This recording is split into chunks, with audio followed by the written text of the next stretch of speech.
Bonjour à toutes et à tous. Bonjour à toutes et à tous et bienvenue à ce webinaire consacré à l'enseignement supérieur privé à vocation professionnelle. Je rappelle, éducation, compétences et emploi durable. C'est un peu le thème que nous allons aborder. Enfin, on va essayer d'aborder tout parce qu'évidemment, il faudrait plusieurs webinaires, vous vous en doutez. Alors, l'enseignement supérieur privé à vocation professionnelle s'est fortement développé ces 2 dernières décennies. La demande est très forte en matière d'accès à l'emploi et la professionnalisation. Et en matière d'inclusion, on peut le dire. Un thème qui est désormais incontournable pour les jeunes familles, comme je le disais, d'autant que cela favorise une plus grande ouverture sociale, une ouverture sociale renforcée par l'apprentissage. On en parlera en atteignant quasiment la barre symbolique du million d'apprentis. Évidemment, il y a eu un impact sur les méthodes pédagogiques, ce qui nécessite dans la chaîne de valeur une nouvelle approche en ce qui concerne l'évaluation des opérateurs et évaluer la qualité. Alors, les initiatives prises par le ministère qui visent à offrir une meilleure visibilité et lisibilité pour les candidats et pousser sans doute peut-être à une meilleure qualité de l'offre, personne ne conteste cela, pose question et interroge tous les acteurs. Et évidemment, tout ça doit se faire en cohérence avec les enjeux, les intérêts et les ambitions des uns et des autres. Alors, avec nous, pour évoquer tous ces sujets, vous avez vu, hein, c'est extrêmement large. Hein, Annabelle Bismuth, directrice académique du réseau Scolae. Bonjour Annabelle et bienvenue. Bonjour, merci Gilbert. J'en profite pour tester les micros en même temps. Quand je dis bonjour, vous dites bonjour pour voir si le son il sort. Laura Penel, qui est responsable de la marque employeur et des relations écoles chez TF1, parce que TF1, ils ont besoin de talent aussi. Et oui, pas que devant l'écran, derrière. Bonjour à tous. Pas que devant la caméra, mais derrière la caméra, parce qu'il y a beaucoup de petites fourmis qui font tourner la boutique. Bienvenue Laura. Alexis Fournier, qui est apprenti et attaché aux relations institutionnelles. Bonjour. Bonjour, ça va bien? Chez TH Conseil, bon, bah alors voilà, vous avez la vision du jeune, la vision du pro, et puis peut-être la bonne vision, parce que nous, on est vieux, évidemment, puisqu'on parle de ces sujets depuis longtemps. On contribue quand même et on essaye d'avancer ensemble, mais votre avis est important. Et Philippe Grasso, alors, quand je disais vieux, je ne parlais pas de vous, Philippe, hein, je disais simplement, vous êtes un acteur privilégié du milieu, et ça fait longtemps que vous auscultez, vous produisez, vous commentez, vous faites avancer avec les autorités, mais aussi avec les familles. Vous êtes évidemment le président de l'association avec qui nous organisons ce lien, l'association 3E, hein, les entreprises pour l'emploi et les entreprises éducatives pour l'emploi, d'où les 3E. Et vous êtes aussi, comment dirais-je, président d'un groupe indépendant, privé. On rappelle lequel? Oui, merci Gilbert. Et du service. Et du service, voilà, avec des marques comme Pigier, l'ISCOM, voilà. École internationale Tunon, enfin, une cinquantaine d'établissements. Donc mon micro marche. Oui, Annabelle, puisqu'on a dit ce qu'il y avait chez Philippe, qu'est-ce qu'il y a chez vous comme marque? Alors, Scolae, c'est 24 marques sur du management, du design, du numérique et des médias. Et dans les marques les plus connues, c'est le SGI en informatique, c'est PPA Business School dans les écoles de management, c'est le IML Paris, l'école marketing du luxe, c'est l'école W, par exemple, dans tout ce qui est… Il y a une école de journalisme, Annabelle. W, CFPJ, ISFJ, exactement. Voilà. De très beaux studios. Peut-être qu'on va faire, on va travailler ensemble. Voilà, je ne vais pas plus loin. Alors, Philippe, pour placer et positionner notre débat, il est important que vous rappeliez c'est quoi ces établissements à vocation professionnelle dont on va parler, et puis peut-être faire un point sur la réglementation en cours, parce que le ministre de l'enseignement supérieur annonce des choses, rien n'est décidé véritablement, mais quand même un parcours, une trajectoire se dessine. Et puis, rappeler que, et on en parlera avec Laura qui a abordé ce sujet, dès qu'on a préparé sur l'apprentissage, l'apprentissage masque un sujet bien plus vaste. Voilà, c'est les 3 points que je vous demande d'aborder en 5 minutes. Merci Gilbert. Alors, les établissements d'enseignement à vocation professionnelle sont nés du groupe de travail qui a été organisé par le ministère de l'Enseignement supérieur, et notamment sous la DGCIP, hein, avec Anne-Sophie Barthès, sous la mandature de Sylvie Retailleau. Et donc, nous nous sommes rendus compte effectivement à ce moment-là, quand nous discutions tous ensemble, qu'il y avait véritablement, je dirais, 2 visions, mais 2 visions complémentaires. Une vision que j'appellerais à vocation recherche recherche et académique, et une deuxième vision qui était une vision à vocation professionnelle. Et c'est dans le cadre de nos échanges, effectivement, qu'est apparu ce concept-là que nous avons développé en disant finalement, l'investissement que nous mettons aujourd'hui dans ce secteur, c'est un investissement qui a véritablement pour sens de développer la professionnalisation. Et bien évidemment, tout le monde fait de la professionnalisation. Je veux dire, à l'heure actuelle, c'est le maître mot. Mais on s'est rendu compte effectivement que c'était un point qui était extrêmement important à développer. Et c'est pour ça que nous avons créé ce sillon et que nous travaillons aujourd'hui sur ce qu'est la vocation professionnelle et sur la structuration de ce secteur. Et c'est un point important parce que nous sommes impactés par deux aspects dans la vocation professionnelle.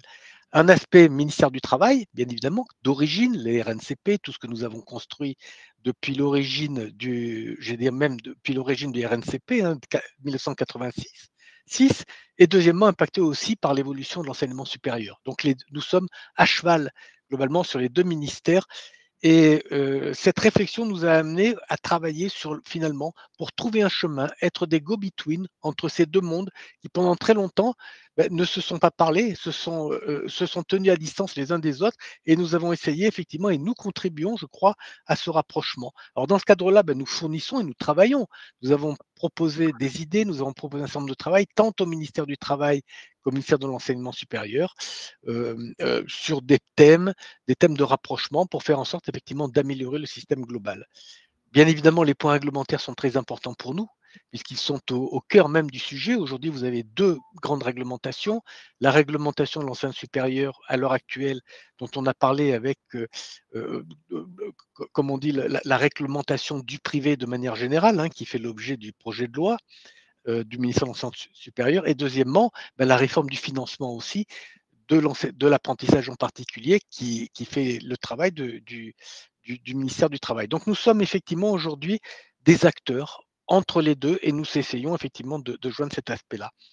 Et par ailleurs, dans l'enseignement supérieur à vocation professionnelle, il n'y a pas que la partie apprentissage, il y a tout aussi la dimension pédagogique qui est extrêmement importante, puisque la pédagogie sur la vocation professionnelle n'est pas la même qu'une pédagogie sur la vocation recherche, la structure, l'organisation même des opérateurs que nous sommes, des structures effectivement économiques que nous sommes, n'est pas la même, les finalités ne sont pas la même, et le travail d'accompagnement, le travail vis-à-vis des jeunes n'est pas le même non plus. Voilà un point sur la vocation professionnelle. En fait, ce que je comprends au creux, d'abord, c'est qu'il y a une certaine complexité en France. Pour vous, c'est le travail et l'enseignement supérieur. Donc, deux officiers traitants pour un sujet commun aux universités, en réalité, la formation des jeunes. Et deuxièmement, une volonté d'être apprécié à sa juste valeur sur l'enseignement professionnalisant et notamment sur les apports que vous faites aux entreprises avec en travaillant sur les compétences et la professionnalisation. Ça vous inspire quoi, Annabelle, ce qu'a dit Philippe? Alors, merci d'abord, Philippe, pour ce panorama et cette historique.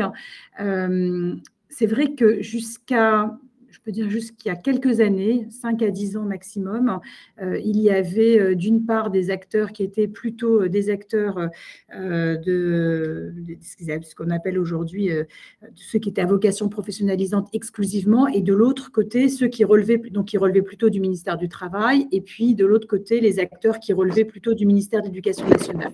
Le grand changement qui a eu lieu, évidemment, c'est lié aussi à la réforme de l'apprentissage et au fait, à votre introduction au départ du million d'apprentis. On est passé en quelques années de 300 000 à 1 million à peu près, donc un triplement.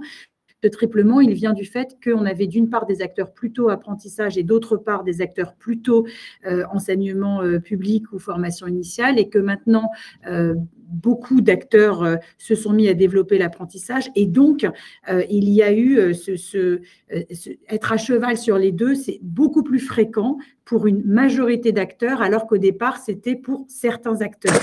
Et donc, tout cela, je dirais le fait qu'en quelques années, le paysage de l'enseignement supérieur privé a été complètement bouleversé, a complètement changé, c'est-à-dire qu'on retrouve des acteurs sur tous les segments, sur toutes les verticales, sur toutes les villes, sur de l'apprentissage et sur de l'initial, avec des grades, master, des visas, bac+3, bac+5, etc. Et on arrive à un moment donné où il y a un besoin d'avoir des règles qui sont finalement qui s'appliquent à tout le monde, d'avoir une compréhension de cet environnement pour que ce soit plus clair pour les consommateurs finaux que sont les étudiants. Ce qu'évoquait Philippe Grasso, c'était aussi ce besoin d'exigence académique finalement, de qualité et pour moi, dans un premier temps, on avait d'une part le ministère du Travail, de l'autre le ministère de l'Éducation nationale, comme si on avait d'une part la qualité pédagogique à l'Éducation nationale et pas de ce qui relevait du ministère du Travail. Et des acteurs comme nous et comme d'autres ont dès le départ considéré que l'apprentissage était une modalité, mais avec le même fondement qui était une excellence académique et qu'on était capable de produire une excellence académique avec de l'apprentissage. Et c'est bien le point aujourd'hui de la réglementation, c'est de s'assurer qu'on ait une même excellence académique. Et je pense qu'on arrive à un momentum où on se rend compte que c'est possible, que certains l'ont fait et on doit valider, labelliser tout ça. Donc voilà ce que m'inspirent ces premiers échanges. En fait, et c'est bien, on met les pieds dans le plat direct, hein. Annabelle et Philippe. Laura, quand la professionnelle que vous êtes, vous regardez ça de haut, vous dites oh là là là là, qu'est-ce que c'est compliqué. Vous, ce que vous voulez, ce que vous m'aviez dit quand on préparait, c'est touche pas à mon apprentissage, ça fonctionne. Arrêtez de m'amailler, d'échanger, de discuter. C'est beau de discussions techniques, mais restons sur les fondamentaux. Exactement, moi je suis d'accord avec Annabelle. Alors, je crois que vous avez un micro qui sature, Laura. Je ne sais pas pourquoi ça fait. Il y a un petit Larsen. Oui, vous m'entendez? On vous entend bien, mais il y a un petit Larsen, voilà. D'accord. Bon, ça doit être le réseau chez TF1. Ouais. La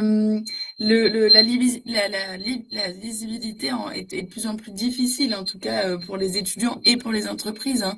En fait, ça se complexifie. Il y a eu une démultiplication des formations, ce qui fait que aujourd'hui, on n'y voit plus très clair.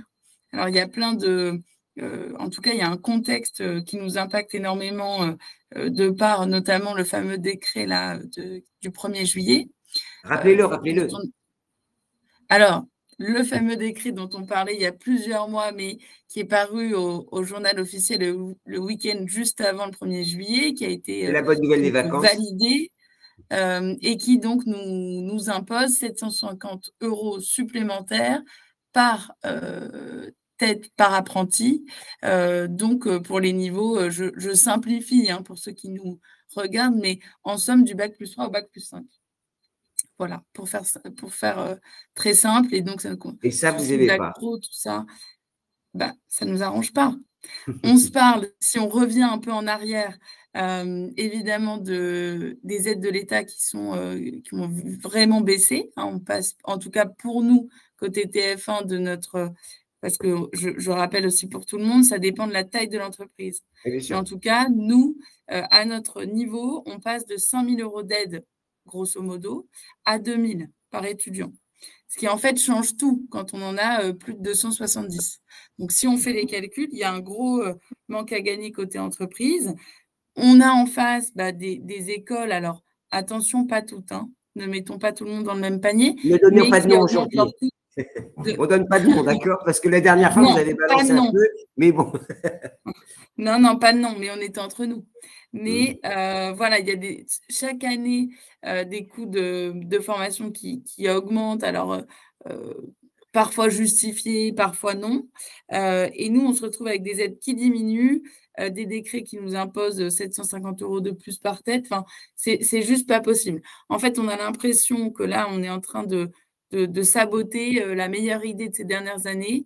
L'apprentissage, c'est une vraie chance pour les étudiants. Enfin, en tout cas, je pense qu'Alexis nous le confirmera tout à l'heure. Et pour les entreprises également. Donc, moi, je ne vois pas comment les entreprises peuvent soutenir l'apprentissage si l'État ne le fait pas. Ouais. Et ça devrait être une priorité. Enfin, voilà. Je suis assez d'accord. On a ces débats depuis longtemps. Alexis, un témoignage pour vous. On passera la parole à Philippe, le grand sage, qui nous dira ce qu'il faut faire. Alexis, l'apprentissage, ça marche en ce qui vous concerne. Pourtant, il n'y a pas de bug, il n'y a pas de Ah sujet. oui, oui, mais bien sûr. Et en fait, la phrase de Laura est tout à fait vraie, hein. C'est la meilleure idée de ces dernières années. Et déjà, merci beaucoup pour l'organisation de ce webinaire. Il y a eu un petit bug tout à l'heure, donc je vais essayer de me reconnecter pour juste recentrer. Du coup, moi, je suis en alternance au sein d'un groupe de conseil et à côté, donc effectivement, je suis étudiant au sein d'une école du groupe Omnes Éducation. L'apprentissage, non seulement ça marche, mais c'est surtout que ça marche pour tout le monde. C'est un système en fait gagnant, gagnant, gagnant. Ça marche pour les étudiants avec ce côté d'ascenseur social et puis un accès un peu privilégié au monde du travail. Ça fonctionne effectivement pour les entreprises d'avoir non seulement à la fois, j'ai envie de dire effectivement, un salarié qui peut être moins coûteux, mais surtout un regard jeune et neuf au sein de l'entreprise. Et puis ça marche aussi pour les écoles, les universités, parce que finalement, outre du fait de libérer des salles de classe et de permettre d'envoyer leurs étudiants directement avec un pied dans le monde professionnel, bah, ça permet aussi parfois de conclure des partenariats. Nous, sur l'école où j'étudie, donc HEIP, une école de sciences politiques, grâce à un alternant, on a conclu un partenariat avec le ministère des Armées. Et le chiffre en fait le plus parlant qui a été évoqué, c'est-à-dire de passer de 300 000 à 800 000 contrats en 6 ans. On peut même ajouter à cela qu'il y a eu une baisse de 5 points du chômage des jeunes depuis cette même période, ce qui quand même, le chômage des jeunes est un des sujets fondamentaux sur nos sociétés demain. Et même, j'en rajouterai un dernier, c'est que 60%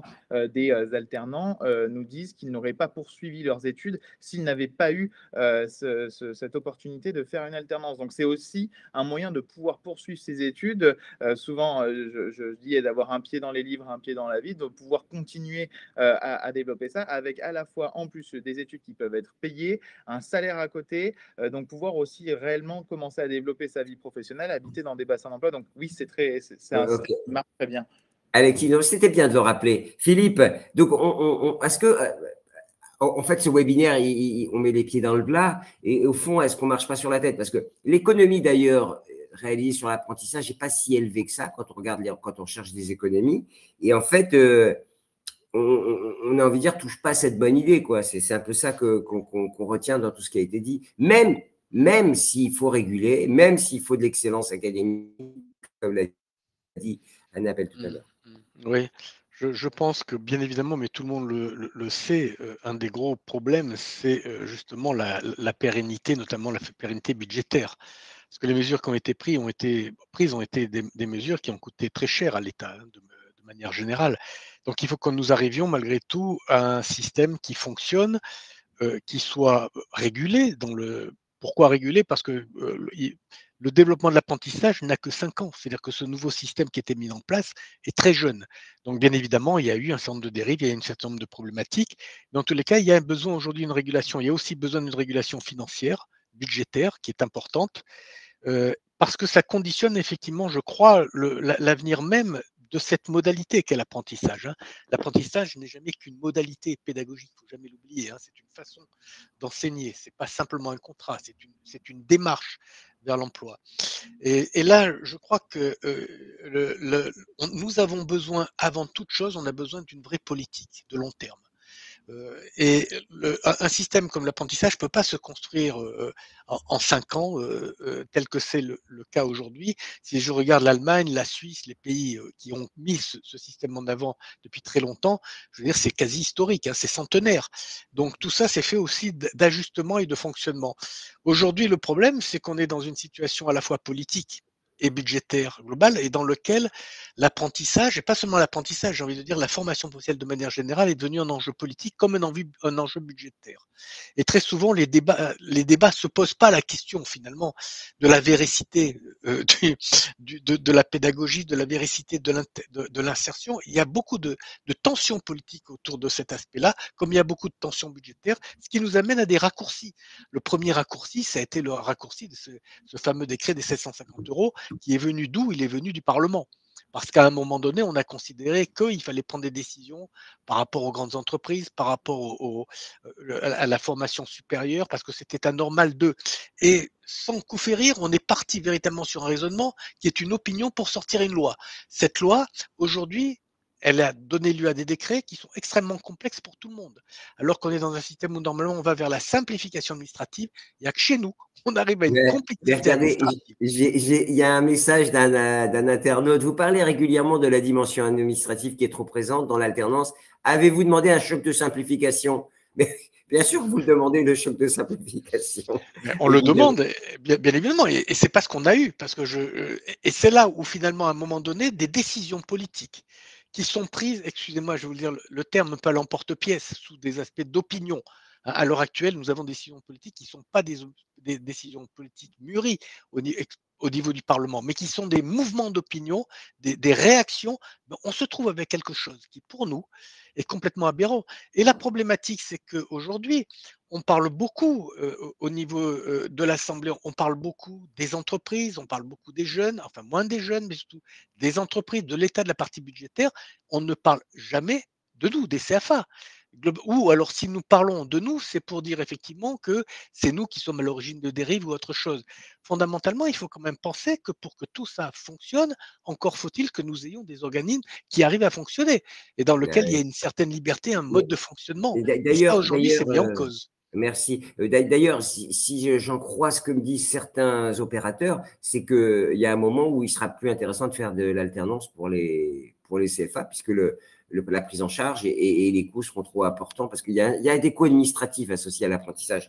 Annabelle, on parlait de la situation. Alors, vous avez vu, on est parti bien en tête sur l'apprentissage, mais en fait, vous avez abordé ça sous l'angle réglementation. Et il y a une réglementation qui est en cours. Philippe en reparlera peut-être, mais est-ce que vous êtes pour cette réglementation et une sorte de, vous l'avez dit, quelle forme elle prendrait selon vous? Parce que là, on n'a pas tout encore les éléments. Alors, je suis pour la réglementation dans le sens où on a besoin finalement d'avoir une stabilité.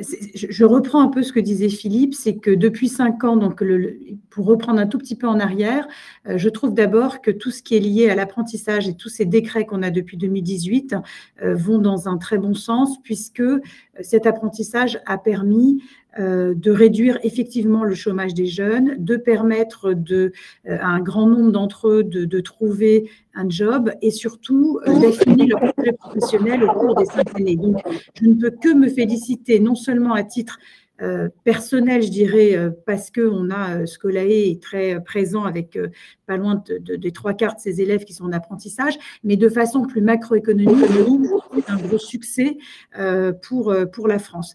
Ça s'est pas fait, forcément, ça se fait de façon très opportuniste pour un certain nombre d'opérateurs et on a eu la chance d'avoir… C'est là où il faut miser, il faut focuser sur ceux qui ont les dérives. Mais c'est pas le… Donc, ça peut entraîner un certain nombre de dérives. Et si on veut garder ce côté extrêmement positif de l'apprentissage dans un cadre macroéconomique, on a besoin d'avoir une réglementation, tout simplement aussi parce que ça coûte trop cher à l'État de façon générale. Et donc, on a besoin d'avoir un modèle économique qui soit pérenne, parce que je crois que c'est clé pour les jeunes, pour la formation, pour l'apprentissage, d'avoir un modèle économique qui est pérenne. Donc, je pense qu'il va y avoir avec toutes ces réglementations, il est très probable que les 2 prochaines années soient des années très compliquées pour un certain nombre d'acteurs. On s'attend à un écrémage, on s'attend à ce qu'il y ait des pratiques qui deviennent, je dirais, à la fois en termes de qualité des contenus, mais également de tout ce qui est lié au financement, à ce qu'il y ait à ce que ça soit, pour que ce soit pérenne, à ce que ça soit sain, à ce que ça soit équilibré, pour que les opérateurs puissent y trouver leur compte. Donc, je pense qu'il y a effectivement un grand besoin de réglementation pour pouvoir permettre la pérennité de ce dispositif, sinon on ne pourra pas le permettre. Laura, vous représentez une grande entreprise. Ma question, c'est, vous m'aviez dit d'ailleurs, si ça continue, nous, on ne prendra plus d'apprentis. Donc, c'est radical, si je puis dire. J'espère que c'était un mouvement d'humeur. Mais est-ce que vous êtes attentif, vous, à cette régulation qui consiste à évaluer les établissements de qualité et ceux qui ne le sont pas? Oui. Tout à fait. Après, je réponds, ce n'était pas un mouvement d'humeur, hein. On est vraiment sur une tendance où on se pose la question très sérieusement et où malheureusement, avec tout ça, le stage va revenir en force et certains, sans dire de nom, l'ont déjà fait.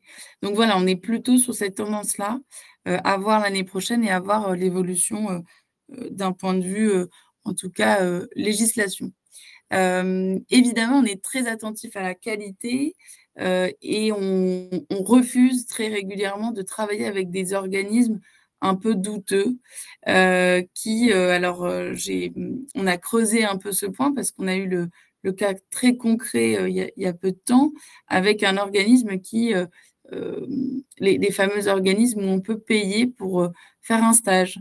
Donc, on a des cours en ligne par exemple, où on n'est pas obligé d'y assister, il n'y a pas d'émargement, le contenu n'est pas vraiment vérifié. Et par contre, ça nous permet tranquillement d'avoir un stage dans une entreprise. Et c'est d'ailleurs le cas, je pense, alors peut-être que côté Alexis, il pourra m'en dire plus, mais je sais que quand on sort des études et que le marché est particulièrement saturé, ça permet en fait d'avoir un petit laps de temps, voilà, avant le premier CDI. Bon, ce que j'entends d'un point de vue étudiant, mais ce qui n'est pas du tout à faire. Et d'un point de vue entreprise, nous, on n'est absolument pas d'accord pour prendre en tout cas des étudiants qui suivraient, ou d'ailleurs ne suivraient pas trop ce type de… Enfin, s'inscriraient dans ce type d'organisme. Annabelle, elle sourit, pourquoi? Parce que je souris parce que en fait, c'est une demande importante d'étudiants. Ce que soulève Laura, c'est que dans un contexte qui devient plus tendu sur le marché du travail, les étudiants à l'issue de leur cycle de formation sont extrêmement demandeurs de ce type de convention. Quand on explique qu'effectivement, c'est pas possible, eh bien, on a un certain nombre de parents ou d'étudiants qui estiment que on les aide pas. Donc, Laura a raison, c'est pas normal, c'est pas possible. Après, il y a un besoin aussi, donc les entreprises le réclament. Donc, ce que Laura dit pour elle-même, d'autres entreprises demandent à nos étudiants de se débrouiller pour avoir une convention. C'est pour ça que je souriais. Tout le monde est responsable. Ce que dit Laura n'est pas forcément vrai pour d'autres entreprises. C'est ça, voilà. En tout cas, il faut réguler d'une manière ou d'une autre, en haut, en bas, sur les côtés, et auprès de tout le monde. Voilà, c'est ce que vous êtes en train de dire. Quand on embauche un jeune qui est diplômé, on l'embauche comme diplômé et pas comme stagiaire à longue durée, quoi. C'est ce que vous voulez dire. Laura, vous vouliez dire encore un mot parce que, évidemment, vous êtes… Moi, je suis totalement d'accord. C'est bien normal d'embaucher quelqu'un à sa juste valeur, en fait, hein, tout simplement. Nous, c'est parce qu'on a, sans tirer sur les entreprises qui réclament ce type de convention, mais il y a quand même un souci d'éthique. Enfin, on est quand même sur quelque chose de très limite. Donc, en tout cas, on ne veut pas s'inscrire là-dedans pour nous concernant. Et j'ai appris il y a peu de temps, et c'est aussi un sujet qui m'inquiète, que par exemple les certifications type Calliope peuvent quand même certifier ce type de convention. Pourquoi? Parce qu'on peut parrainer, on peut louer sa certification. Et ce qui est quand même bien problématique parce que ça nous, d'un point de vue entreprise, on ne sait plus, à moins de creuser, vraiment d'investiguer pour avoir la qualité, passer un peu en interne, questionner des étudiants. On ne sait plus qui a une meilleure qualité voilà, exactement. Qui est au-dessus en tout cas, est gage de qualité. Comment peut-on le savoir si, en tout cas, même les certifications c'est encore ne sont plus ce qu'elles étaient? C'est encore un sujet, oh là là, la location des titres RNCP, hein, c'est ça dont il s'agit. Oui. Bon, je vous propose de l'aborder, on verra, parce que ça réagit hein, chez nos internautes. Hein. Alexis, est-ce que tout ça, ça vous passe au-dessus parce que vous êtes le consommateur final en réalité avec l'entreprise? Je vais vous dire, moi j'ai la chance, comme je disais d'être un peu propulsé, notamment dans ce genre de webinaire avec le groupe Omnes, donc ils me sensibilisent à ces sujets. Mais la réponse factuellement pour l'ensemble des étudiants, elle est non. Non, on n'est pas extrêmement sensible à tous ces sujets. Mais même ça révèle aussi un débat plus large. Déjà, ça ne nous rend pas moins légitime parce qu'en soi, rien que si on prend les étudiants de l'enseignement supérieur privé, c'est 25% des étudiants, donc un quart. Le débat, je pense, il est plus large. Juste pour revenir déjà sur ce qui était la réglementation des stages, il y a deux points à prendre en compte. Déjà, les étudiants maintenant ont des envies de parcours beaucoup plus diverses. Donc, effectivement, ce format de stage, de faire plusieurs types de contrats est de plus en plus demandé. Il y a aussi, effectivement, avec une tension énorme sur le marché du travail. Puis, il y a peut-être un débat qui est encore plus large, qui est vraiment aussi du coût, tout simplement, de l'embauche. Est-ce qu'aujourd'hui, c'est plus compliqué pour un étudiant de trouver un emploi dès la sortie de ses études? Non, parce que l'air de rien, c'est forcément une personne qui a moins de compétences puisqu'il sort d'études et qui quand même va coûter extrêmement cher à embaucher. Pour revenir sur cette partie un petit peu de réglementation, de normes, et on parlait là, dans les commentaires du choc de simplification, le débat aussi large est sur l'encadrement étatique de tout cela. Il y a un exemple qui est assez parlant et qui est assez clivant, c'est l'exemple de Parcoursup. Quand on a une plateforme finalement qui a été avec les réformes autour du bac qui a été surmenée par une réglementation immense. Est-ce qu'on s'y retrouve? Moi, j'ai vu là cette année, mes parents ont inscrit mon frère sur Parcoursup. Tout simplement, je les ai vus regarder les agréments, les législations, la crédibilité des écoles, les rangs, tout ça, pour finalement avoir une réponse d'un algorithme derrière. Donc, finalement, parfois, on peut se poser aussi une question assez légitime, c'est en ajoutant de la norme sur la norme, de la réglementation sur la réglementation, on rend peut-être parfois les contrats Alors, assez visibles. Et je précise, Alexis, pour Parcoursup, pour figurer sur Parcoursup, il faut répondre à un certain nombre de critères de qualité. Tous les établissements ne figurent pas sur Parcoursup. Voilà. Bien sûr, mais ça ne veut pas dire aussi que ceux qui n'y figurent pas forcément ne sont pas. Voilà, bien sûr. C'est peut-être le problème qu'on a au niveau étatique aujourd'hui, c'est de forcément avoir par rapport à une réglementation très chargée, aussi parfois très alourdie, d'empêcher certaines formations de qualité de pouvoir capter des étudiants en les excluant de plateformes comme Parcoursup. Bien sûr. Même pour l'utilisateur final, sont parfois aussi très compliqués. Alors, vous avez vu que Philippe, on adresse un peu tout. On arrive à Parcoursup là. On était parti sur les entreprises à vocation professionnelle, professionnalisante. On a abordé évidemment l'apprentissage, qui est le grand sujet du moment, et on déborde sur Parcoursup. Ça veut dire que le sujet est extrêmement global et on voit les réactions de nos internautes. C'est un sujet extrêmement large et j'ai envie de dire préoccupant même. Ben oui, c'est un sujet en plus qui est d'autant d'actualité que depuis la loi de 2018, mais même auparavant, la montée de l'enseignement privé de manière générale, Alexis parlait de 25%, bon, dans les 25%, il y a beaucoup de choses, mais ce qui fait effectivement que ça crispe un petit peu tout le monde.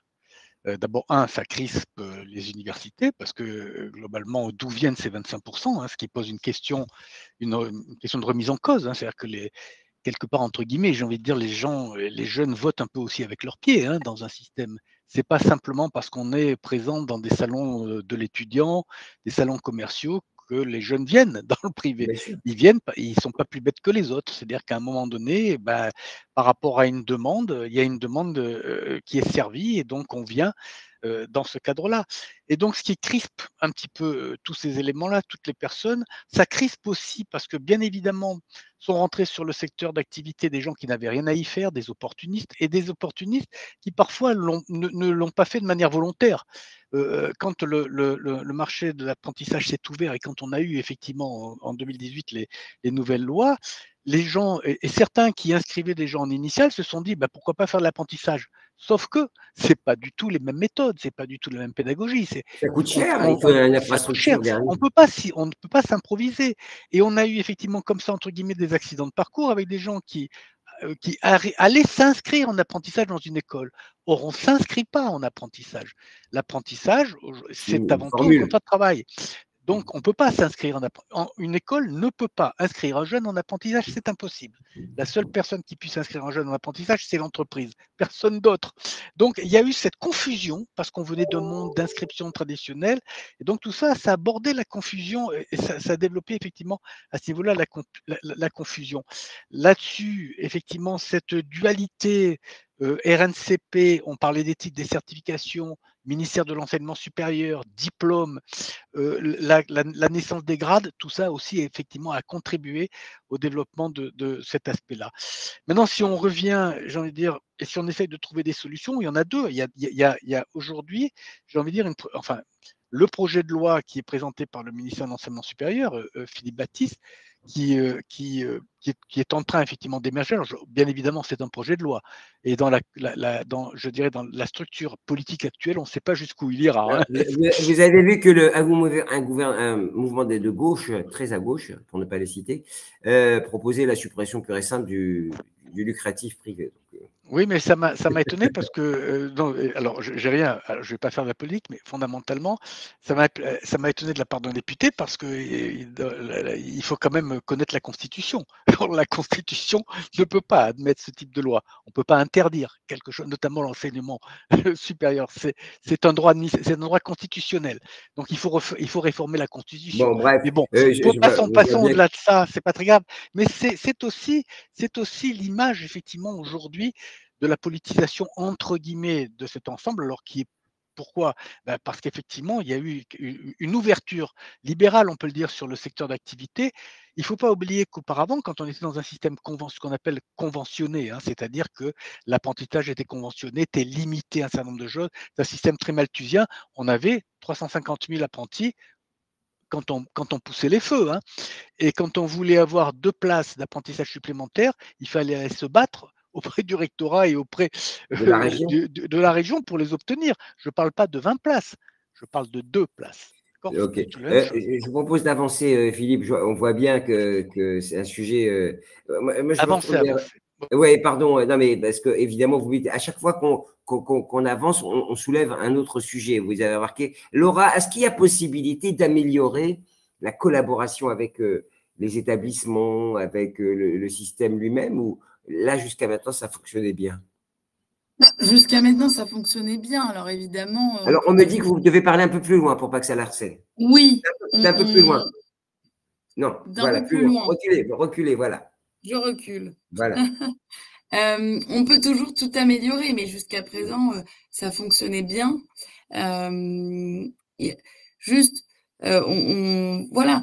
En fait, je lis les commentaires un peu sur le côté qui me perturbe. C'est vrai que cette bulle de l'apprentissage se dégonfle, mais en fait, est-ce que c'est vraiment notre volonté? Enfin, est-ce qu'on a envie qu'elle se dégonfle? Non. Moi, je pense que les écoles ont en effet joué le jeu. En effet, il y a eu des subventions, etc. Mais administrativement, c'était complexe. Enfin, quand on regarde, alors je parle pour la partie entreprise, hein, je ne suis pas une école, on me corrigera si jamais, mais il me semble que pour recevoir les financements de l'OPCO, en tout cas d'un apprenti, ça met des mois et des mois. Oui. Donc, il y a une logique comptable qui a complètement été rebattue. Il y a des organismes de formation qui auraient pu fermer en faisant le pari de l'apprentissage. Et donc, ça ne me semble pas logique de juste dire cette période est terminée et c'est tout. En fait, il faut se dire que quand même les écoles ont changé leur fusil d'épaule, ont joué le jeu et les entreprises ont suivi. Évidemment, des aides y ont contribué, mais on ne peut pas passer de tout à rien. Ce n'est pas possible. Ouais. En fait, pardon. Pas possible. Annabelle, bon, j'imagine que vous êtes assez d'accord avec Laura et Philippe, mais moi, ce que j'aimerais savoir, c'est sur ce dialogue avec l'entreprise, parce que parfois, les entreprises, et je reprends les propos de Laura quand on a préparé ce débat, qui me disait parfois, ils demandent beaucoup d'argent. Les écoles, pour les frais de scolarité, pour les frais de pédagogique, pour whatever. Est-ce qu'il faut un débat, notamment en travaillant sur les compétences acquises, notamment en travaillant sur l'apport réel de l'organisme de formation? Alors, je ne veux pas faire de la langue de bois, Gilbert, parce que je vais y répondre, mais ce qui me gêne un petit peu, et c'est pour rebondir aussi sur les questions à un moment donné d'un internaute sur les NPEC, le niveau de prise en charge aussi est très différent d'un CFA à un autre. Donc, c'est difficile de répondre à cette question parce qu'en fait, quand vous avez un niveau de prise en charge qui est pour l'un de 8 000 € et pour le même métier, hein, parce qu'il parlait de métier en tension et je suis bien d'accord avec l'internaute, eh bien finalement, vous pouvez avoir une prise en charge de 8 000 € pour l'un et de 15 000 € pour l'autre. J'exagère un peu moins. Donc finalement, de dire il faut une question de qualité, qu'est-ce qu'on va appeler la qualité? Donc pour moi, le vrai sujet de tout ça et des dérives et du coût de l'apprentissage, c'est aussi les disparités dans les NPEC. Ces disparités dans les NPEC font ensuite des disparités. Annabelle, NPEC. Des niveaux de prise en charge. En fait, les frais de formation, donc il y a des niveaux de prise en charge des formations en fonction des CFA. Et ces niveaux de prise en charge diffèrent énormément. Alors, ça a tendance à réduire, mais au départ, quand ça a été fait, ça pouvait aller du simple au double. Donc, à un moment donné, donc là, ça réduit. Donc, quand on était habitué à voir des niveaux de prise en charge qui pouvaient être de 15 000 ou 16 000 €, si du jour au lendemain, on vous dit que c'est à 10 000 ou 12 000 €, forcément, vous avez après des restes à charge. Et c'est une boîte noire, hein, ce que vous dites, Annabelle. C'est une véritable boîte noire. C'est-à-dire que d'une année sur l'autre, les NPEC vous arrivent, vous tombent dessus. Exactement. Il y a un décret ou une sorte de texte qui sort, et voilà, c'est temps. Et vous ne pouvez pas discuter, vous ne pouvez pas dire… Je me rappelle de l'ESSEC, qui avait des NPEC très élevés et qui était passé à la moulinette, qui avait été quasiment divisé par deux. On parle de l'ESSEC, vous voyez. Exactement. Alors, moi, je ne veux absolument pas pour nommer des organismes. Vous vous retrouvez après avec des restes à charge pour les entreprises qui peuvent être de 10 000 €. Donc, un reste à charge pour une entreprise de 10 000 €, d'un seul coup, pour le même étudiant, il n'avait d'ailleurs pas forcément vu venir pour tous parce que chez TF1, ils connaissent bien, mais dans des plus petites entreprises, ils maîtrisent moins bien ces sujets-là. Ils se retrouvent avec un apprenant qui arrive et ils se rendent compte que finalement, le reste à charge n'est pas de 0 ou de 1 000 €, mais va être de 10 000 €. Pour eux, la donne change et ils se disent, mais est-ce que ça vaut vraiment, est-ce qu'il y a une qualité qu'il exige? Et nous, ce qu'on voit de la part de nos partenaires entreprises, c'est qu'un certain nombre nous disent qu'avec cette nécessaire assainissement des finances publiques là-dessus, eh bien, il y a des niveaux de reste à charge qui sont tels qu'eux-mêmes disent, soit je prends des stagiaires, soit tout simplement, j'ai une politique de reste à charge qui va changer, avec 20% pour lesquels j'accepte un reste à charge de temps, et puis bon, il y a toute une grille, et forcément, il va y avoir un impact sur les organismes dont les restes à charge sont extrêmement importants. Donc, et vous avez parfois des organismes avec des restes à charge qui sont faibles et qui ne sont pas de moins bonne qualité. Donc, pour moi, c'est un sujet qui est bien plus large et des coûts de formation et des prises en charge et des restes à charge qui impactent énormément les entreprises. Philippe, vous avez… Pardon, Laura. Oui, je rebondis très rapidement. C'est tout à fait vrai. Enfin, en fait, on marche sur la tête quand on regarde uniquement le coût pour se parler de qualité. En fait, tout le monde devrait avoir un peu le même discours là-dessus parce qu'on arrive à avoir des très bons étudiants, des très bonnes formations à des coûts qui ne sont pas exubérants. Et donc, moi, quand je discute avec des business schools qui me disent « Ah bah oui, mais c'est normal, la qualité, le classement, vous comprenez ?» Non, je ne comprends pas. Il n'y a aucune justification à ça. Laura balance, voilà. Philippe, combien vous avez vu de ministres? Combien vous avez vu du travail de l'enseignement de l'éducation? Combien vous avez expliqué et réexpliqué cette situation? Parce que personnellement, ça fait longtemps que j'en entends parler, mais ça ne bouge pas. Et pourtant, il faudrait un peu dans n'importe quelle entreprise, que ce soit scolaire, industrielle ou de service, on a besoin de visibilité. Si vous passez de 0 à 2 ou de 2 à 10 ou de 10 à 2, il faut évidemment prévoir quelque chose. Et là, ce n'est toujours pas le cas. Parce que les niveaux de prise en charge, ils tombent chaque année comme une sorte de couperet, quoi. Oui, et j'ai envie de dire, malheureusement, le niveau de prise en charge n'est pas lié directement à une politique particulière. Le niveau de prise en charge est lié tout simplement à un niveau de dépense qu'on essaye de réduire. Et à l'heure actuelle, comme je le disais tout à l'heure, on n'est pas dans un cadre politique particulier. On n'est pas en train de définir une politique de long terme d'apprentissage et des restes à charge.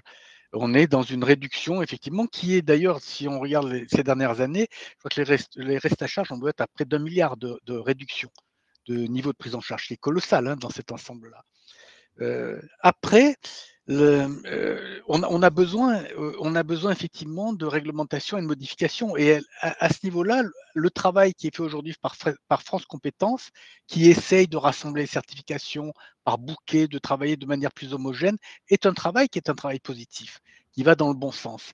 Là-dessus, bien évidemment, on a aussi un équilibre à trouver entre les exigences qu'on donne ou qu'on suppose donner aux branches et le rôle effectivement de France Compétences dans la fixation de ces niveaux de prise en charge qui complexifie un petit peu le système.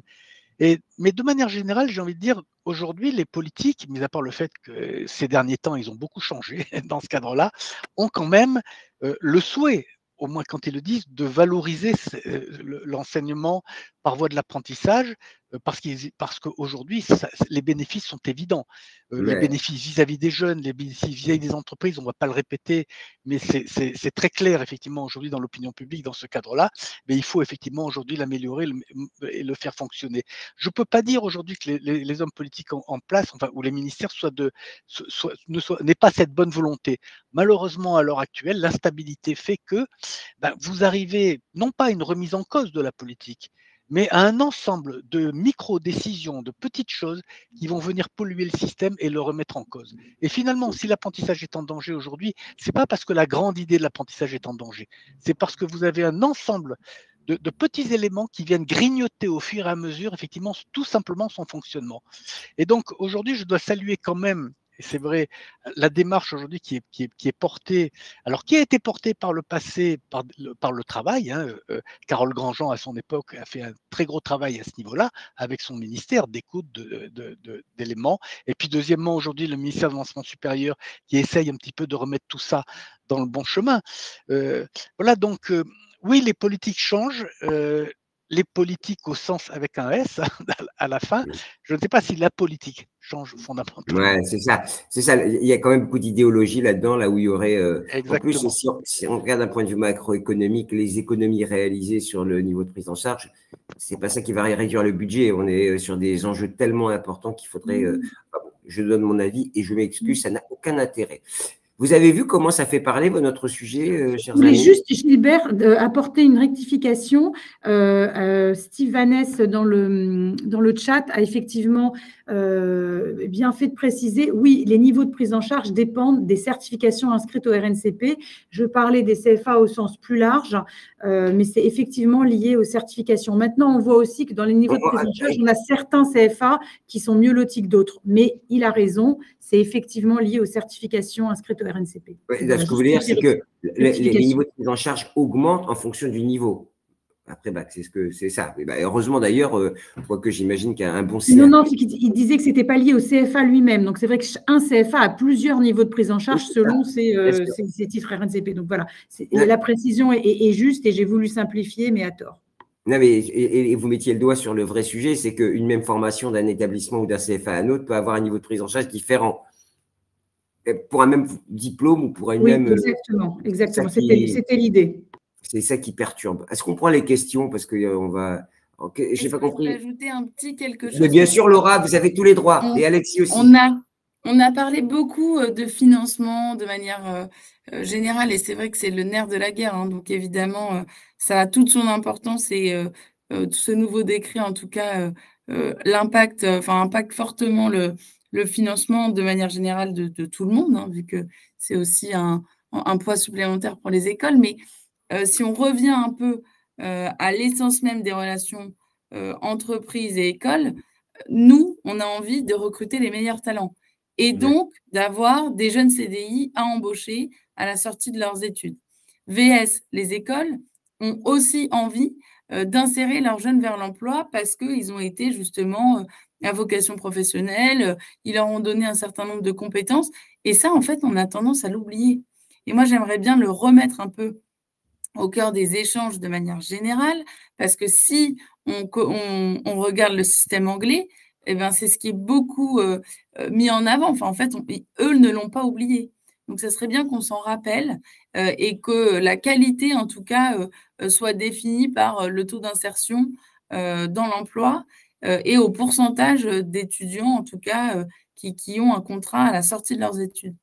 Alors, si je ne m'abuse, Annabelle et Philippe me corrigeront, dans le RNCP, il y a l'insertion qui est prise en compte, et l'acquisition des compétences et l'adéquation entre l'emploi et la compétence acquise. C'est même le critère clé, même si on a toute une multitude d'indicateurs, on sait que l'insertion professionnelle est clé. Mais d'un point de vue entreprise, c'est pas, en tout cas, on ne le regarde pas assez. C'est vraiment pour, en tout cas, estimer les formations entre elles. On devrait, en tout cas, prendre ce critère beaucoup plus en compte. Alexis, il veut réagir. Si je peux ajouter, justement, compléter à la fois ce que disaient Laura et Philippe Grasso, c'est revenir un petit peu sur le côté de la politique de manière générale. J'en discutais il n'y a pas si longtemps avec une journaliste du Parisien qui faisait un papier là-dessus sur l'apprentissage et de soulever quand même un paradoxe qui est énorme. C'est-à-dire que je pense que toute formation politique ou toute institution confondue, je n'ai jamais entendu quelqu'un dire qu'il ne fallait pas soutenir demain la jeunesse ou les jeunes ou les étudiants de manière générale, et que là, l'air de rien, et malgré tout, on ne peut pas s'empêcher de penser que sur effectivement, comme c'était évoqué, une gestion un petit peu de crise où il faut rechercher de faire des économies, on va aller chercher sur l'apprentissage et sur quelque chose qui fonctionne. Donc, c'est quand même un paradoxe assez énorme de prôner du matin au soir, effectivement, ce soutien aux étudiants et à la jeunesse pour demain, et derrière, effectivement, d'axer ces économies, notamment là-dessus, et en détruisant un modèle qu'on a déjà dit assez, qui fonctionne.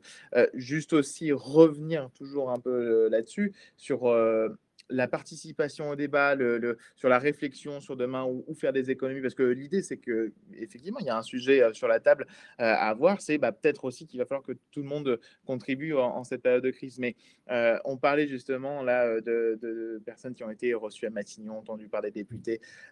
Comme je le disais, même avec un peu une position privilégiée avec le groupe Omnes, moi je pense n'avoir eu écho d'aucun étudiant, même en participant à des formations, n'ayant été reçu, écouté, ou aucun écho d'un coup de fil à un étudiant. Je ne sais pas si les étudiants ne sont pas assez vifs pour aller à Matignon débattre de ces sujets-là, mais même pour faire des propositions, il y a aussi quand même ce sujet-là de se dire, finalement, on est dans un débat où le maillon principal de la chaîne reste l'étudiant, et on ne l'écoute pas. Et voilà, et du coup, je terminerai juste là-dessus. En fait, c'est si je peux avoir quelque chose à dire sur cette réforme et des avancées, des idées, des pistes pour le gouvernement, c'est déjà fait un petit peu comme vous venez de faire avec ce webinaire, intégrer des étudiants et fait entendre effectivement Alexis envoie un message à Monsieur Bérou. Allô, Monsieur Bérou. Alors, on va voir, mais Monsieur Bérou, il a des sujets en ce moment. Hein. Oh là là. Est-ce qu'on regarde les questions? Qu'est-ce que vous en pensez, Philippe, Annabelle, Alexis, Laura? Alors, allez, on va les reprendre. Bon, les NPEC, bonjour, quelle est votre position? On a répondu sur le fait de répondre, comment dirais-je, à la question, les NPEC, qu'est-ce qu'il a lu? Voilà. Quelle est votre position vis-à-vis des NPEC en fonction des parcours focalisés sur le secteur d'activité? Ça peut être une solution aussi en zoomant, mais il ne faut pas sacrifier les autres, Annabelle, non?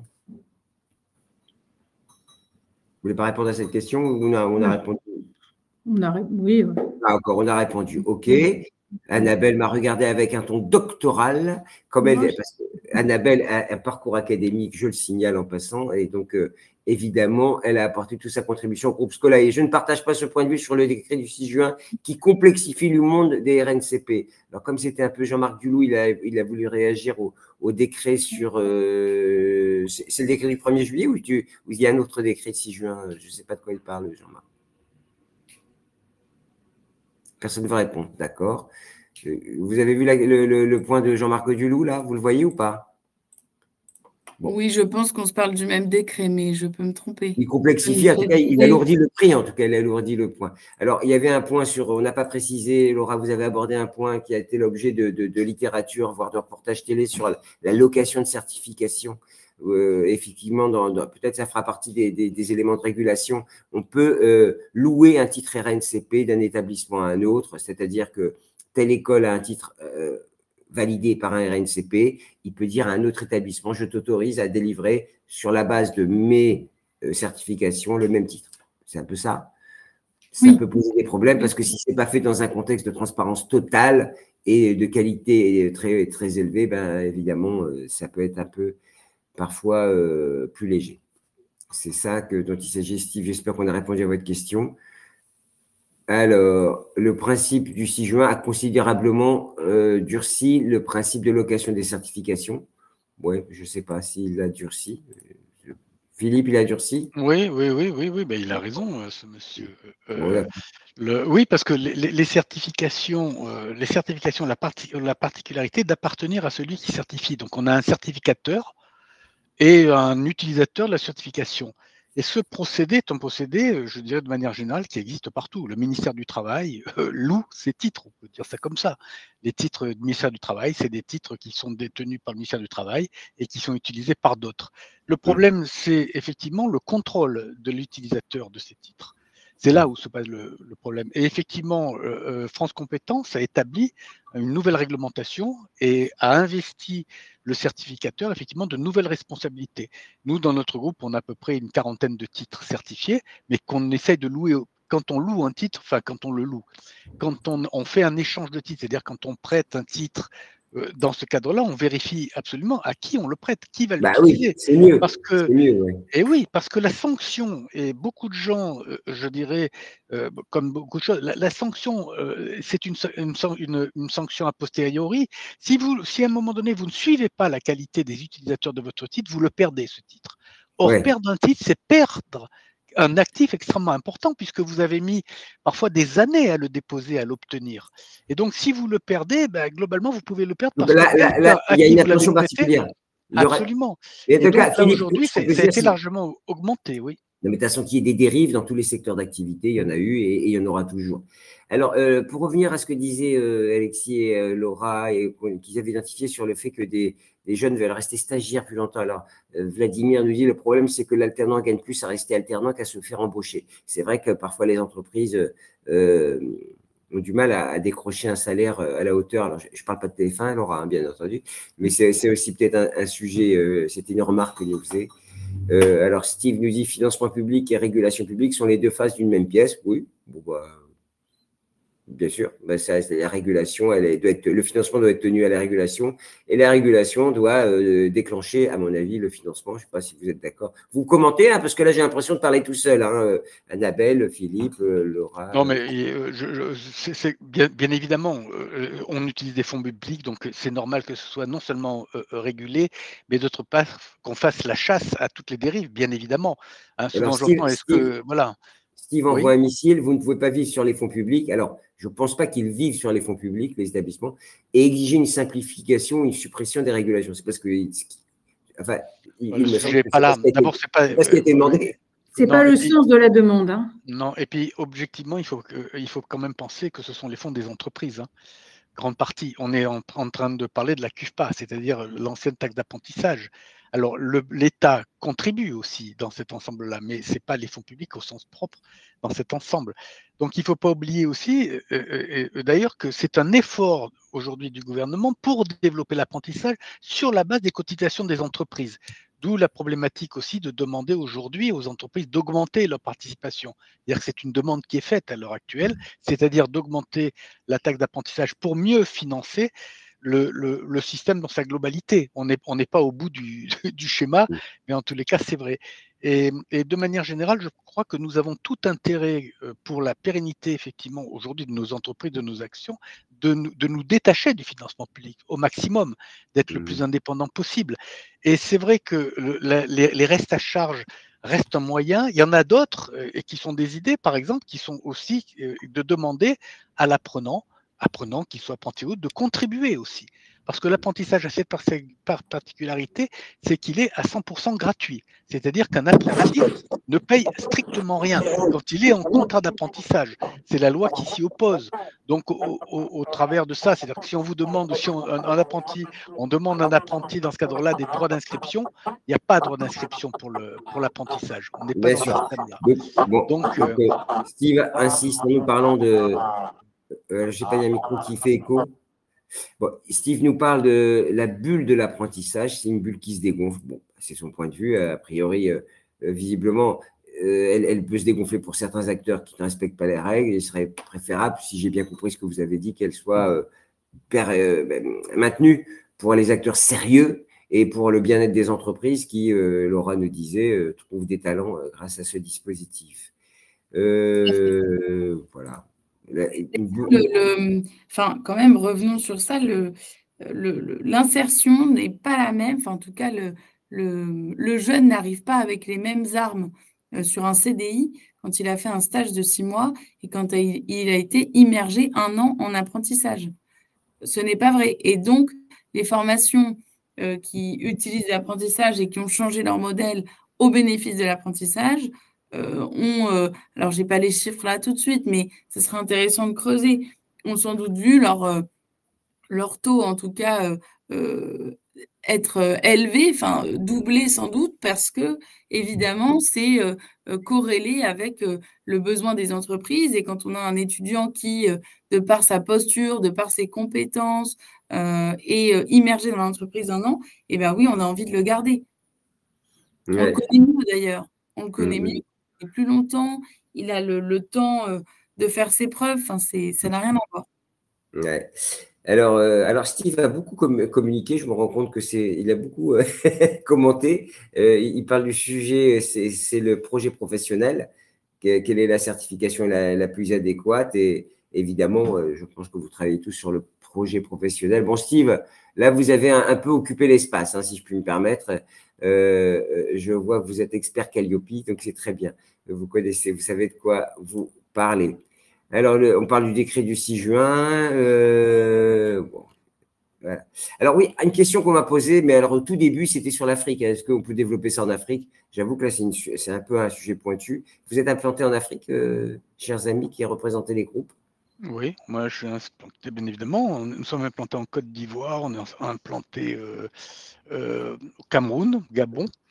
Mais est-ce que ce système peut dupliquer? Oui, bah oui. Ben, c'est un système qui est duplicable, j'ai envie de dire, à l'heure actuelle, mais qui n'est pas développé en Afrique parce qu'il faut avoir une organisation, et je dirais une structure de collecte de taxes, une organisation, une infrastructure qui permettent le fonctionnement.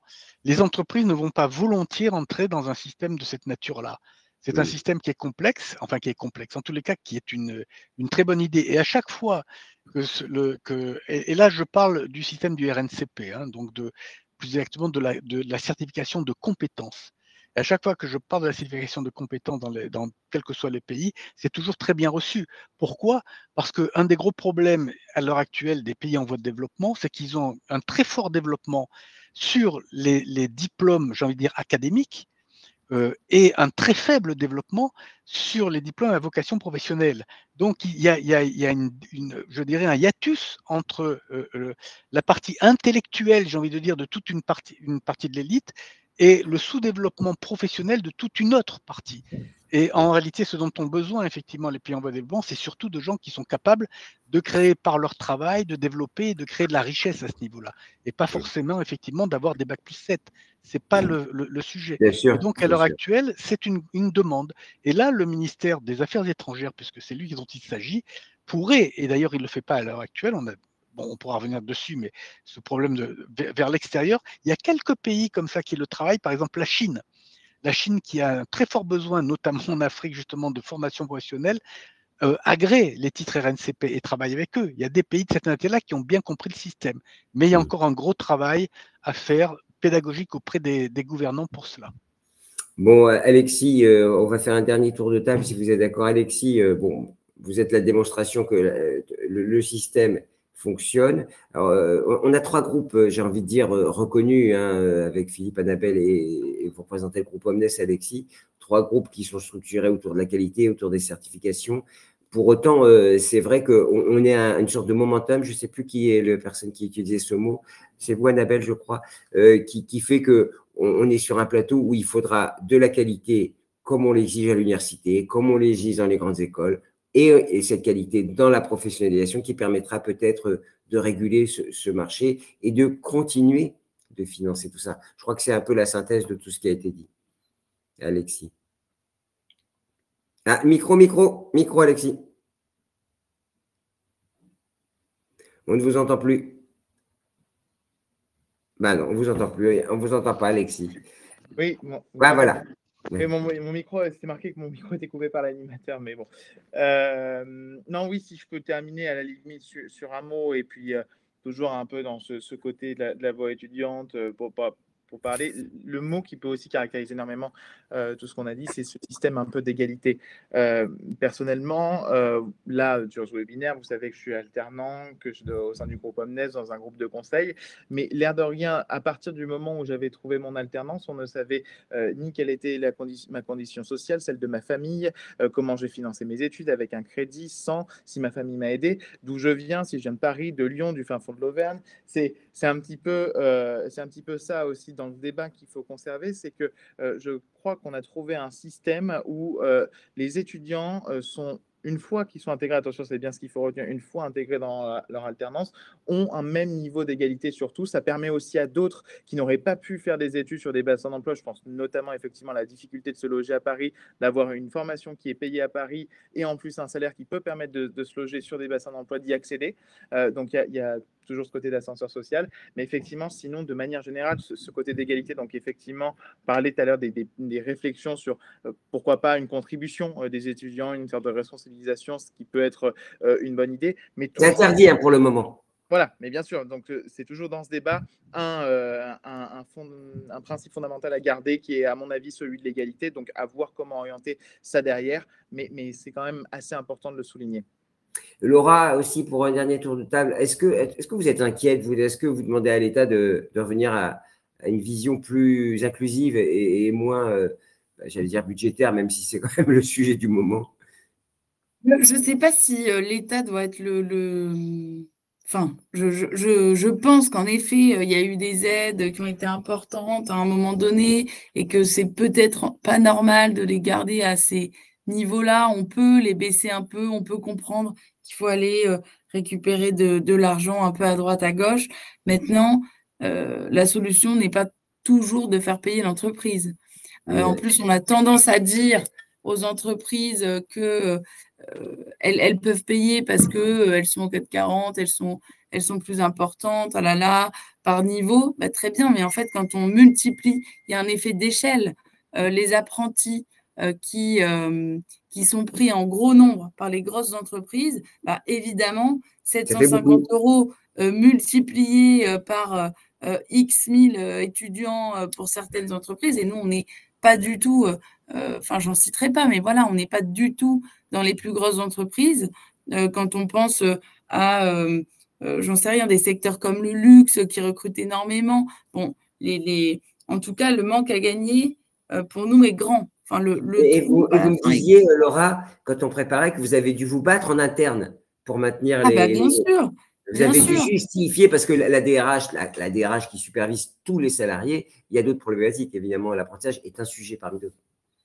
Oui, oui, ah bah bien sûr, mais en fait, enfin, pardon d'y revenir, mais c'est vrai que l'argent est le nerf de la guerre, et donc, à la fin, quand on fait les comptes, eh bien, on se rend compte, enfin voilà, c'est pas possible en fait. Sur le long terme, c'est pas tenable, c'est pas viable pour nous.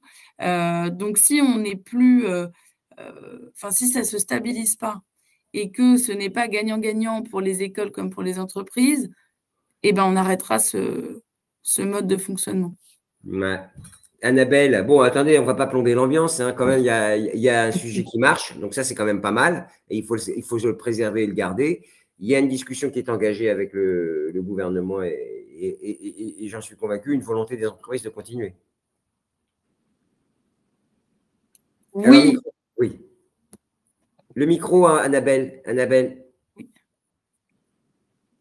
Est-ce qu'on peut mettre le micro d'Annabelle? Ansa, est-ce que tu nous écoutes? Tu peux mettre le micro d'Annabelle? Allô, allô. Philippe, il marche? Ouais, je crois. Bah, on va attendre qu'Annabelle. Est-ce que le micro n'est pas revenu? Bon, Philippe, ça va revenir, ça va gérer ça. Philippe, moi, c'était aussi ce mot de la fin, c'est-à-dire que est-ce que vous voyez les choses quand même positivement? Est-ce que sur ce sujet-là de la collaboration, parce que ici, ça, c'est une co-construction, hein. L'enseignement supérieur, il n'est pas vertical, il est divers et varié. Est-ce que cette co-construction, là, en prend le chemin, et comment, à la rentrée de septembre, va se passer sur quels auspices? Ben, la rentrée de septembre, on va voir, parce qu'à l'heure actuelle, on vient de démarrer avec une nouvelle réglementation. Je vais essayer de faire une projection un petit peu plus de long terme. Je crois effectivement qu'à l'heure actuelle, en tous les cas, je dois dire une chose, c'est que le ministère de l'Enseignement supérieur a quand même une politique, et c'est peut-être à l'heure actuelle la politique qui tient je dirais, qui tient l'avenir de l'enseignement supérieur dans ce cadre-là, avec le nouveau projet de loi sur la réforme de l'enseignement supérieur, hein, qui est né d'ailleurs et qui est une continuation du travail qu'on a fait auparavant sous Madame Retailleau au niveau du groupe de travail, hein, qui se sont réunis il y a maintenant 2 ans et qui aboutissent maintenant à ce projet de loi et qui me donne de l'optimisme. Pourquoi? Parce que ce projet de loi a la particularité, pour une fois, dans ce cadre-là, et qui part du ministère de l'Enseignement supérieur, plutôt que de dire aujourd'hui nous avons le privé, nous avons le public, on a le privé avec premier, deuxième, troisième degré, et je dirais on va exclure tout ce qu'on peut pour rester dans un entre-soi. Pour une fois, le ministère de l'Enseignement supérieur dit non. La meilleure manière de gérer tout cet ensemble et de gérer notamment les 25% du privé aujourd'hui des établissements, c'est de les mettre à côté de nous et de travailler avec eux et de faire en sorte effectivement de construire une politique commune. Et c'est justement pas une position d'exclusion du privé, c'est une position d'inclusion et qui est très intéressante, qui est très intelligente et qui permet effectivement de, entre guillemets, réguler ou d'orienter le privé parce qu'on le tient à côté de soi. Bah oui. Et plutôt que d'essayer de l'exclure, le mettre à côté de soi et le faire participer aux décisions, c'est fondamental. Alors, ça a beaucoup. Annabelle, ça marche votre micro? C'est bon. Ah oui, ça marche. À la seconde, ça a été remis. En tout cas, main dans la main, c'est l'essentiel et pas de dogmatisme, de l'ouverture d'esprit, évidemment, parce que il y a du bon à prendre chez tout le monde, hein, évidemment, chez les universités, les grandes écoles, et bien entendu, chez les entreprises rassemblées au sein de 3E. Annabelle, ben, c'est à vous le mot de la fin. Du coup, pardon Philippe, hein, mais problème technique, ben, c'est Annabelle qui va conclure. Ça aurait pu être Philippe, que je remercie pour son travail d'ailleurs au sein des 3E, qui porte bien la voix et les préoccupations des établissements à vocation professionnelle. Donc, merci. J'ai toujours trouvé que ça a été une formidable opportunité depuis 5 ans, l'apprentissage. C'est une opportunité pour les étudiants, pour les entreprises, pour évidemment les organismes comme nous. Ça obligé aussi à faire bouger tout le public. Et donc, je trouve que d'un point de vue macroéconomique, ça a été extraordinaire, il faut le rappeler. Quand il y a eu des effets toujours d'opportunités à un moment donné. Et aujourd'hui, on arrive tout simplement à un moment donné où on est en train de régulariser tout cela. Et pour moi, tout va quand même dans le bon sens parce que le mécanisme d'apprentissage, a priori, sauf si le gouvernement dont vous parlez souhaite vraiment le réduire, mais enfin, j'y crois pas trop, c'est un dispositif qui a fait ses preuves. Et donc, je n'imagine pas qu'on ne trouve pas à un moment donné les moyens pour que ce dispositif soit pérenne. Pour moi, la seule difficulté qu'on a, c'est que quand on parle de qualité, la difficulté, c'est de trouver le bon modèle économique. Or, le modèle économique dans ce qu'on appelle la qualité, c'est qu'est-ce qu'on va définir comme la qualité. Et quand on demande au privé d'aller dans la qualité et d'adosser davantage, de travailler avec le public et notamment sur la recherche, les profs chercheurs, etc., c'est ça qui coûte énormément aussi aux écoles et qui peut faire monter les prix des formations. Donc voilà, c'est toujours une discussion qui n'est pas évidente. Je rappelle, et peut-être pour le mot de la fin, un étudiant à l'université, c'est-à-dire qui est financé par le public, c'est autour de 10 à 12 000 selon qu'on est au niveau licence ou au niveau master. Un étudiant dans une école, qu'elle soit d'apprentissage ou pas, c'est entre 10 et 15 000 euros aussi. Bon, je ne parle pas des étudiants en prépa qui coûtent 20 000. Donc, tout ça est assez ISO. Après, c'est, comme dirait, où on va chercher les financements des uns et des autres. Bon, on pourrait encore parler des heures. Philippe Grasso, merci, parce que c'est avec vous qu'on a préparé ce webinaire. Laura, évidemment, on continue à regarder TF1, hein, on regarde les autres chaînes, hein, mais et puis continue à embaucher des apprentis, parce que je sais qu'ils sont très heureux. J'en ai connu qui ont travaillé chez vous comme apprentis, qui étaient très heureux d'aller à la tour TF1 ou dans les chaînes du groupe. Annabelle Bismuth, merci. Et puis, longue vie à Scolae. Scolae, c'est le nom. Il a combien de temps ce nom maintenant? C'est janvier 2024, 1 an et demi. Voilà, c'est récent. C'est pour ça aussi, on fait savoir hein, quand même. Oui. Alexis, on vous souhaite bon vent. En tout cas, vous avez, si vous faites du conseil, vous avez la façon et la manière de présenter les sujets qui vont bien, si je puis dire, en tout cas. Merci beaucoup. On donne, comme diraient les autres, 10. Je donne un 10, comme dirait l'autre. Voilà, merci beaucoup. C'était un programme de TF1, c'est pour ça que je faisais référence. Vous voyez ce que je veux dire, Laura, voilà. J'achète, voilà, je cherchais le mot, j'achète. Voilà, Danse avec les stars. Voilà, c'est ça. Merci à tous et à très bientôt. Ce webinaire sera en replay sur Campus Matin. Évidemment, on va faire une restitution, on va diffuser largement. À bientôt et bonne journée et bel été à toutes celles et ceux qui vont partir, je pense, bientôt. Merci beaucoup. Merci. Au revoir. Merci.